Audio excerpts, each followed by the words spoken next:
এখন বলবেন মাননীয় সদস্য জনাব আন্দালিব রহমান পার্থ। 115 ভোলা 1। আপনার সময় 12 মিনিট। বিসমিল্লাহির রহমানির রহিম। মাননীয় স্পিকার, আপনাকে ধন্যবাদ। প্রথমেই আমি সমবেদনা জানাই বিএনপির মহাসচিব প্রয়াত নেতা খন্দকার দেলোয়ার হোসেন আজকে মারা গিয়েছেন, ওনার উপর, ওনার পরিবারের উপরে। আমি ধন্যবাদ জানাই সরকারকে যে জাপান আমাদের সবচেয়ে বড় দাতা গোষ্ঠীর মধ্যে অন্যতম, তার এই বিপদে তার পাশে দাঁড়িয়েছে, এই জন্য আন্তরিকভাবে আমি ধন্যবাদ জানাই। মাননীয় স্পিকার, কোন দেশের অর্থনীতি অনেকখানি ডিপেন্ড করে তার মিডল ক্লাস ফ্যামিলির উপরে, কত স্ট্রং তার middle class economy, middle class family দাঁড়ায়। স্লোলি বাট শিওরলি আমরা সেদিকে যাচ্ছিলাম, কিন্তু কোথা থেকে ঠিক 96-র মতো এক দরবেশ এসে হাজির হলো। মাননীয় স্পিকার, এটাকে আইসোলেটেডলি করে দেখলে হবে না। আজ থেকে 3-4 বছর আগে যারা সেলফ ডিক্লেয়ার্ড ব্যাংক্রাপ্ট ছিল, আত্মস্বীকৃত দেউলিয়া, যারা নিউজ পেপারে বলেছিল 700 কোটি টাকা 800 কোটি টাকা লস, যাদের 1000 কোটি টাকা বরং, সেই দরবেশরা এই 2 বছরে ব্যাংকের টাকা শোধ করে আরো 10,000 কোটি টাকার মালিক হয়ে গিয়েছে। এই দরবেশ এবং তার সাথে তাদের বিভিন্ন মুরিদ। আমি স্পষ্ট করে বলতে চাই, চোর কোন দলের না। একজন মাননীয় সংসদ সদস্য বললেন আমাদের দলের বা 4 দলীয় ঐক্যজোটের একজনের নাম, যদি সেও থাকে সবার বিচার হওয়া উচিত। এখন সময় এসেছে মাননীয় স্পিকার, একটা কথা নিবিড়ভাবে দেখতে হবে। এটা কোনো আইসোলেটেড হ্যাপেনিং না, সরকারের তরফ থেকে লাগামহীন বক্তব্য এসেছে। মাননীয় স্পিকার, আপনি স্মরণ করে দেখেন, আমি অবাক হয়ে গেলাম। মাননীয় সংসদ সদস্য বলল স্পেকুলেটিভ মানে নাকি ফটকা, তাহলে ফ্রড মানে কি? স্পেকুলেটিভ মানে যদি ফটকা হয়ে থাকে, তাহলে what is the meaning of fraud? একবার মাননীয় অর্থমন্ত্রী বললেন এখানে হতেই পারে, মাননীয় অর্থমন্ত্রী বললেন এগুলি হতেই পারে। ডক্টর মশিউর রহমান বললেন this is none of our concern. Share market আমাদের কোনো চিন্তার ব্যাপার না। সরকারের তরফ থেকে তা বলা হলো এতে বিরোধী দল দায়ী। মাননীয় স্পিকার, এই কথাগুলি শেয়ার মার্কেটকে অ্যাগ্রাভেট করেছে। তারা ট্রান্সফর্মার লাগিয়েছে, রেগুলেটর লাগিয়েছে, এটা লাগিয়েছে, ওটিয়ে লাগিয়েছে, কোনো লাভ নাই। তারা ডেকে এনে মানুষকে ইনভেস্ট করেছে। 30 থেকে 40 হাজার কোটি টাকা বিদেশে চলে গেছে। মাননীয় স্পিকার, গত 2 বছরে 12 লক্ষ বিও অ্যাকাউন্ট হয়েছে। এর আগে আরো 20 লক্ষ ছিল, এর মধ্যে 8 লক্ষ শুধু আমাদের মা বোনেরা। মাননীয় স্পিকার, আমার যদি বিও অ্যাকাউন্ট থাকে, if I have a BO account, naturally my mother, my sister, my friend সবাই আমার উপরে ডিপেন্ডেন্ট থাকে। এক বিও অ্যাকাউন্ট দিয়ে 5 জন, 6 জন, 10 জন কাজ করে। আপনি জানেন বাংলাদেশে কোনো ব্যবসা বাণিজ্য এখন নেই, সারা পৃথিবীতে মন্দা। এই মুহূর্তে সবাই 2 লাখ টাকা 5 লাখ টাকা ইনভেস্ট করে 5,000 টাকা কামাই করার জন্য চেষ্টা করেছে। এটা কি কোনো অপরাধ? I can very well understand. বিজনেসে লস হবে, লাভ হবে, কিন্তু ডাক দিয়ে তো আপনি ধোকা দিতে পারেন না। বারবার ডেকে এনে শেয়ার মার্কেটে ইনভেস্ট করিয়ে তাদেরকে রাস্তায় ফেলে দেওয়া হচ্ছে। 30 লক্ষ লোক যদি স্বাধীনতা যুদ্ধে মারা যায় মাননীয় স্পিকার, তাহলে 30 লক্ষ লোক এই আওয়ামী লীগ আমলে ফকির হয়েছে। মাননীয় speaker, one thing I just don't understand. আজ থেকে 1 বছর আগে এইখানে দাঁড়িয়ে বললাম এয়ারটেলের কথা। এই এয়ারটেল 2000 কোটি টাকার শেয়ার কেলেঙ্কারি করে বাংলাদেশকে 95 কোটি টাকা স্ট্যাম্প ডিউটি দেয়নি। সারা বাংলাদেশ যখন বিদ্যুতের জন্য পাগল, এক আরবিতে 2,80,000 অ্যাপ্লিকেশন আছে বিদ্যুতের। 5 লক্ষ শুধু আছে বিভিন্ন কলকারখানা প্রতিষ্ঠান, বড় ছোট দালানের। 210টা টাওয়ারে নির্বিচ্ছিন্ন বিদ্যুৎ সংযোগ দেওয়া হচ্ছে এই এয়ারটেলকে। কেন মাননীয় স্পিকার, আমরা জানতে চাই। আমি জানি আমার এই কথায় এয়ারটেলের করাপশন বন্ধ হবে না, ইনভেস্টিগেশন হবে না, তবে the time has come. I want to urge the people of Bangladesh যে আপনারা এয়ারটেলকে প্রত্যাখ্যান করেন। যেই কোম্পানি ইস্ট ইন্ডিয়া কোম্পানির মতো এত কোটি কোটি টাকা ট্যাক্স ফাঁকি দিয়ে, স্ট্যাম্প ডিউটি ফাঁকি দিয়ে এই দেশে ব্যবসা বাণিজ্য করছে, তাদের ইন্টেনশন ভালো না। আমি সবাইকে অনুরোধ করব বাংলাদেশের যে আপনারা এয়ারটেলকে বয়কট করেন, পাবলিকলি বয়কট করেন। মাননীয় স্পিকার, সন্ত্রাস আর পাওয়ার প্ল্যান্ট। একটা কথা আমি শুধু বলবো, একজন মাননীয় সংসদ সদস্য বললেন ইলেকট্রিসিটিতে নাকি দেশ প্রেগনেন্ট হয়ে গেছেন। I am not use to this languages, but আমার জবাব দিতে যখন দেখি চানাচুর কোম্পানি, ফার্নিচার কোম্পানি, নাম নিচ্ছি অটোবি, যারা সারা জীবন ফার্নিচার বানিয়েছে তারা বিদ্যুৎ লাইন পেয়েছে, আমার মনে হয় এই প্রেগন্যান্সি খুব তাড়াতাড়ি মিসক্যারেজ হয়ে যাবে এবং এই দেশে বিদ্যুৎ আসবে না।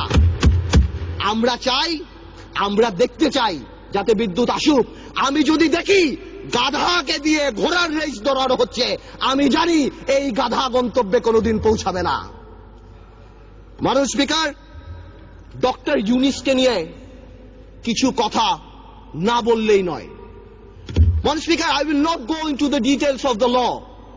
তবে অনেকেই বলে যে ল ইজ ইকুয়াল।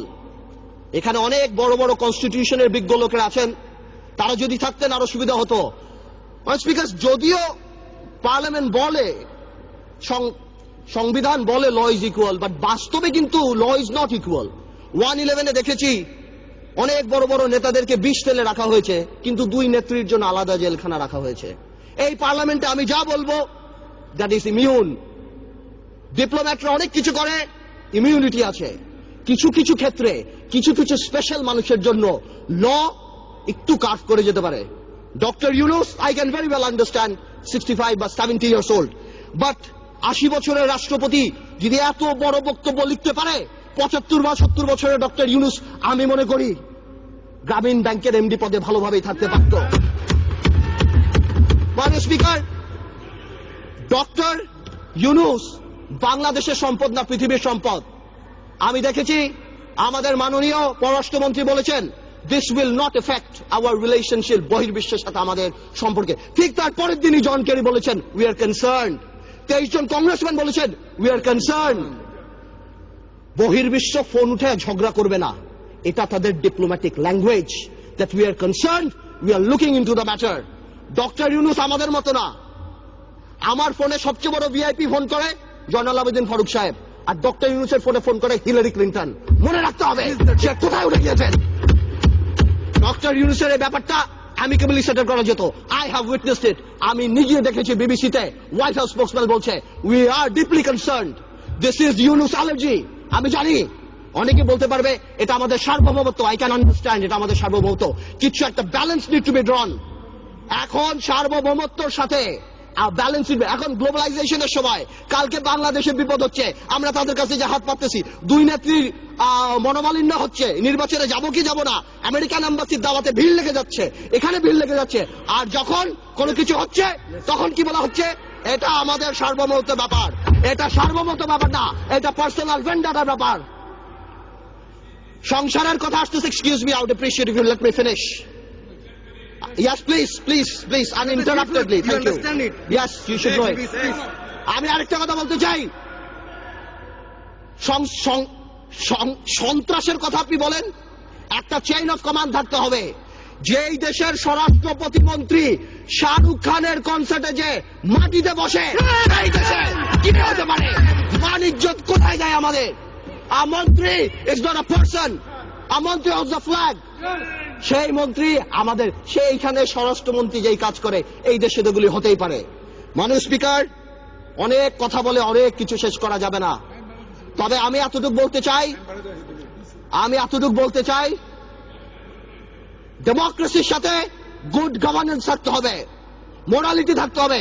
আপনি কল্পনা করতে পারেন মাননীয় স্পিকার, একজন অ্যাটর্নি জেনারেল ওই পদে বহাল থাকে, কিভাবে সে বসে বলে কে নোবেল প্রাইজ পাওয়া উচিত, কে নোবেল প্রাইজ পাওয়া উচিত না। এটা অসম্ভব।